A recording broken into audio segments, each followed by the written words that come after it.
It's gonna be crazy, but it's not uncommon.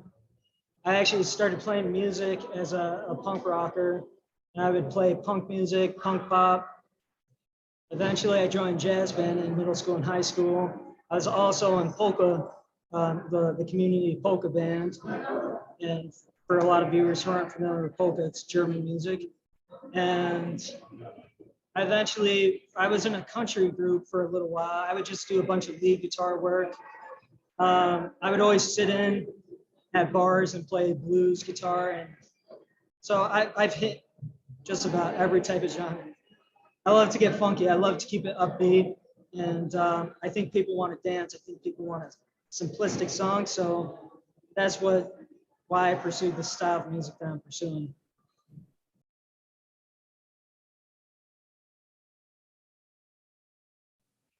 Well, American Idol in Puerto Rico is giving me the opportunity to get inside the music industry. You know, I was singing since I was a kid, trying to always looking for this huge opportunity. But the difference between American Idol in Puerto Rico and American Song Contest is, like I said, I just trying to put my songs like a singer-songwriter aside.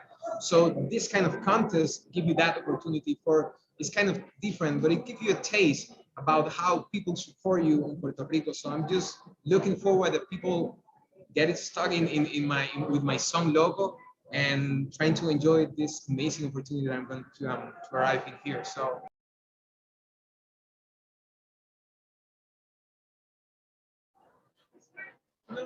So everybody seemed to be pretty compelled by demands of their lives and the pursuit of their careers.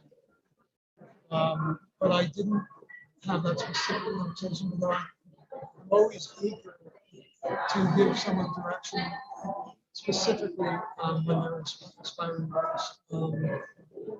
Some way I can help them kind of avoid the dead ends and the wasteful time and energy, recommit themselves to something that's going to really make them well known and successful. And I saw quite a few people up there, enough talent to be on charts all around the world. The gentleman from Rhode Island who won the opportunity to move forward. It was really great.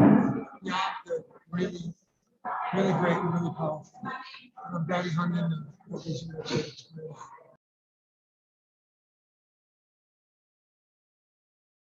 Oh yeah, I've actually done a lot of rap shows. I lived in Seattle for a long time, and I opened up for a bunch of buddies of mine. And no, the hip hop scene and the rap scene seem to love it too. So it's cool. I get a lot of love from both sides of it. You know, some people it takes a sec to understand. You know, they're just like, all right, this is new to me. What is going on here? But I get a lot of love for it too. So it's cool. I mean, I'm just now getting to that point. So I guess we're gonna find out. But I hope that I can be played on both. You know, and I think that it's at that point where people that listen to country radio, people that listen to hip hop radio, they like both. So hopefully you'll hear me on both.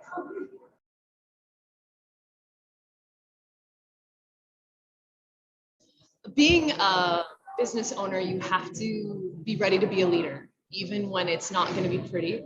And I think that that's also when you're a performer, people are looking up to you, you know, all the time with the words that you say and the music that you write, and people are being inspired by your music, hopefully. So I think there's, a lot of responsibility as an artist to give a voice to someone who doesn't have a voice. And that kind of works with the cop shop. I said that kind of muffled.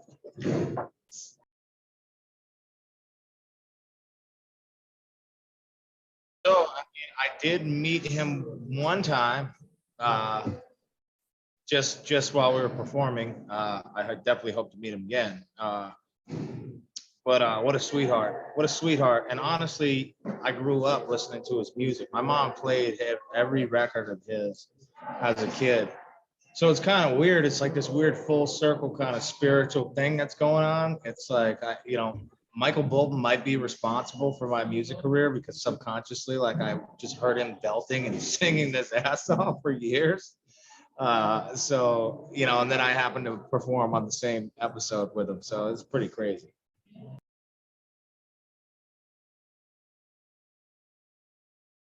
Yeah, we have been to LA a few times, probably every year or year and a half. We make a trip over here.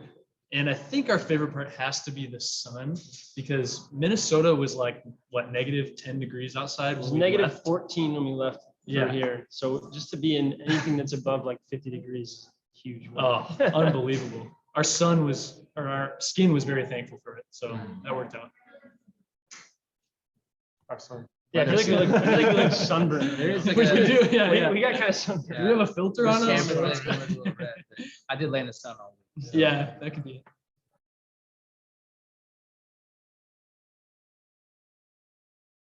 Well, for starters, I mean, me living and promoting in South Korea for the past 4 years as a K-pop artist, I can definitely tell you we have not had live audiences in at least 2 years due to the pandemic. So this being my first live stage after so long, and also being the first stage that my father and brother family were able to actually come to and see me perform directly, it made me so happy, and it just warmed my heart knowing that not only were there actually people whose energy I could connect with, but also my family was there directly to watch me.